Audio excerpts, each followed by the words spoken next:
خدا عرض سلام خدمت شما دوستان عزیزم. امیدوارم که حالتون خوب باشه و در نهایت صحت و سلامت کامل باشید. این ویدیوی آموزش ساخت اپلیکیشن بدون کدنویسی هستش. این فرآیند چند تا گام داره که در خود این ویدیو تمامی رو به طور کامل بهتون توضیح میدم. در اولین قدم وارد مرورگرمون میشیم و فیلتر شکنمون رو روشن کنیم. اگر فیلتر شکن ندارید روی سیستمتون مشکل نیست، یک ویدیو قرار دادم داخل همین چنل نحوه اتصال به نحوه فیلتر شکن مرورگر. حتما نگاه بکنید اگر که ندارید توی سیستمتون. فیلتر شکن رایگان هستش و خیلی هم قوی و پرسرعت هستش. وقتی اینو روشنش کردیم میایم داخل چت جی پی تی.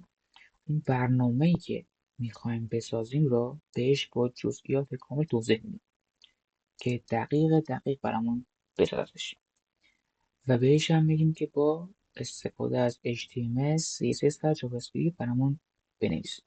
وقتی که نوشت بهش میگیم این سه تا فایل رو بیا جدا جدا بهمون تحویل بده، مثل اینکه HTML به من داد، CSS بهم داد و JS. CSS و JS رو بهم تحویل داد. حالا میایم داخل VS Code. قبل اینکه داخل VS Code رو کپی پیست کنیم یک نیو فولدری رو درست میکنیم. خب نیو فولدر با هر اسمی که دوست داشتین. من اسم رو گذاشتم اپکال. میخورد به اصطلاح برنامه‌تون یک اسم الکیه و جای نیاز نیست، فقط اسم داشته باشه پوشتون. اپکال و اینو داخل VS Code بازش میکنیم. سه تا فایل HTML، سه تا JS رو ایجاد میکنید از طریق نیو فایل. اول که وارد میشید فایل رو میزنید اوپن فولدر، اون فایل این پوشه رو اینجا اد میکنید. بعد از طریق این نیو فایل این سه تا فایل رو اینجا اد میکنید. بعد میاید و داخل چت جی پی تی میشید و از این قسمت هر فایل رو کپی میکنید و در جای خودش پیست میکنید. ایندکس داخل ایندکس، استایل داخل استایل، JS داخل JS. حالا یه بار چک میکنیم برنامه درسته، قشنگ کار میکنه یا نه. ببینیم بله قشنگ داره کار میکنه طبق همون چیزی که ما میخواستیم. حالا واسه اینکه ما این برنامه رو به اپلیکیشن تبدیل بکنیم نیاز داریم که اول تبدیل کنیم بهش به سایت، یعنی یک URL داشته باشیم. این کار رو با استفاده از سایت تاینی هاست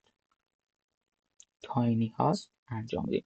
لینکش رو داخل دیسکریپشن همین ویدیو میذارم که خیلی راحت کلیک کنید و واردش بشید. اینجا آپلود فایل رو میذارید. قبل اینکه آپلود فایل رو بزنید این نکته مهم، باید حتما این فول جای پوشتون رو تبدیل به زیپ بکنید. حالا چه شکلی؟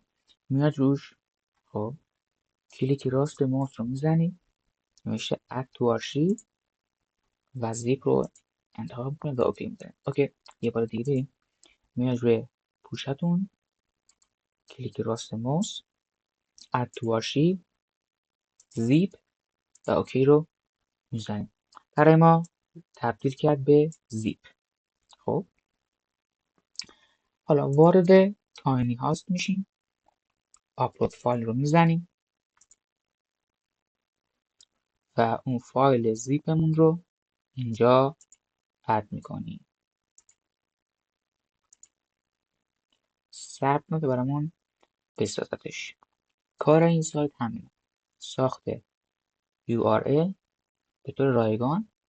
با هر اکانت جیمیلتون میتونید یک دونه سایت درست بکنید. کانتینیو رو میزنید. الان سایت ما درست شد. میام یه ویدیو لینک میدیم که ببینید چه شکلی شد همون که میخواستیم.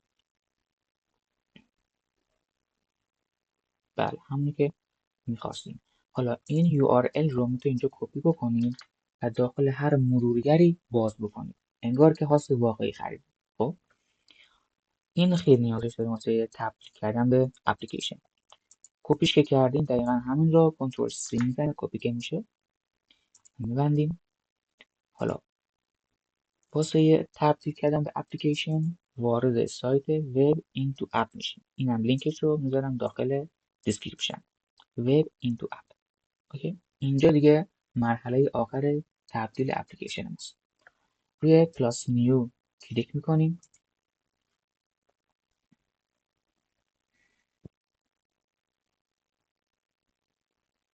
اون URL رو کپی کردیم اینجا نیازش داریم کنترل V. اوکی. اینجا اسم اپلیکیشنم رو بخشیم. اینجا محل قرار URL. اینجا اسم اپمون رو مینویسیم. اسم من کالری شمار هستش. میاییم و اینجا پیست میکنیم. این ورژن چه ورژنی باشه، چون این اولین نسخه هست همیشه مرج میگه مثلا ورژن 1 باشه، مثلا 1.1 باشه. به این صورت مای کمپانی رو هم همین اسم اپتون قرار بدید. اینجا اگر آیکونی دارید یا از قبل آیکونی دانلود کردید و شخصی خودتون هست، اینجا ست آیکون رو میزنید و از اینجا فایل PNG رو PNG حتما باشه آپلود میکنید. اگر که ندارید میتونید اینجا فایل رو بزنید و از کتابخونه خود همین سایت وب اینتو اپ یک سری آیکون ها رو بر اساس نیازتون انتخاب بکنید. حالا من میگردم که چه آیکون مناسب برنامه من هستش و اون رو قرارش میدم. خب هر آیکونی که میخواید رو انتخاب میکنید. من میدم این مناسب برنامه هستش. اینجا داخل PNG فری دانلود رو میزنید و براتون اینجا دانلود میشه.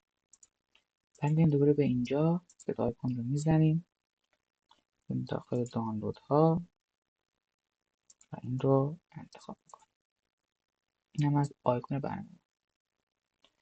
اینجا دونه اسپلش اسکرین داریم که با این تو قسمت بعد، این تو بخش بعدی باش کار داریم.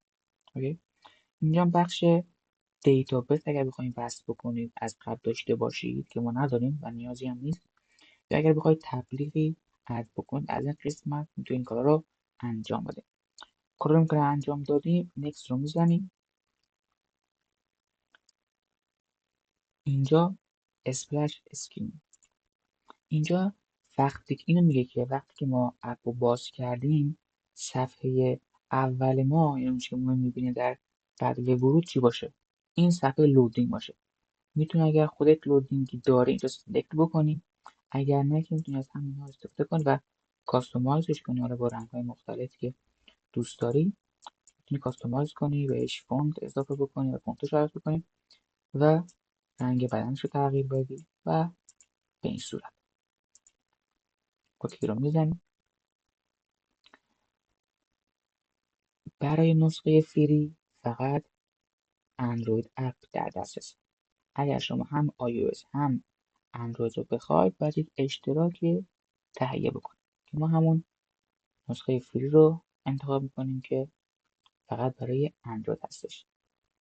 و وقتی که شما رو دانلود بکنید به شما دو تا نسخه میده، نسخه اپ و AA واسه مارکت و کافه باز اگه بخواید قرار بدید این اپلیکیشن رو پسوند اپ مورد نیاز شما هستش. خب واسه همین هم برای ما کافیه. میک اپ رو میزنیم. اینجا باید لاگین بکنم اگه لاگین نکردید همون اول. حالا من لاگین میکنم و دوباره ویدیو رو ادامه میدیم.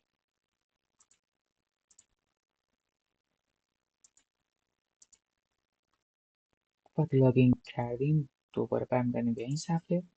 حالا اینجا میک اپ رو میزنیم. صبر میکنیم تا اپ ما رو بسازه.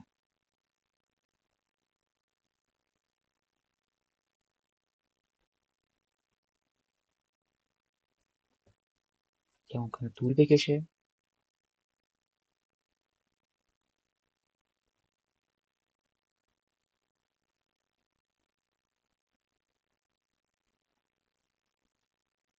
واسه اینکه تایم طولانی نشه من اینجا رو پاوز میکنم. خب وقتی که ساختش تموم شد یک همچین صفحه برای شما به طور خودکار باز میشه. این رو میزنیم download all files رو میزنی و صبر کنید تا فایل ما رو دانلود بکنه.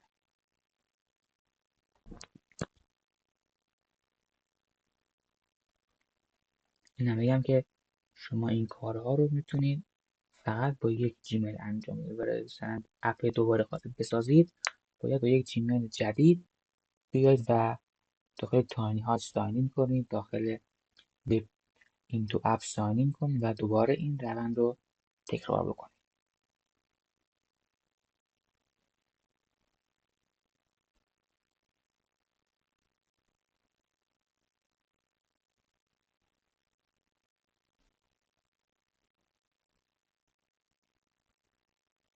خب اینم دانلودش تموم شد.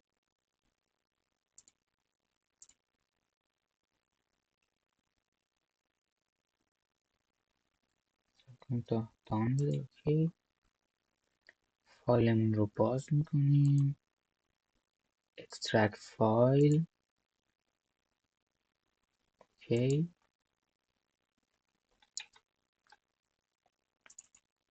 ما با این بخش اندرویدش کار داریم و فایل اپک پسوند دات اپک داره. اوکی، این رو میتونید داخل گوشی نصب بکنید. یعنی وقتی این رو داخل گوشی بفرستید این فایل رو، انگار که یک اپلیکیشن داخل گوشیه و آماده نصبه.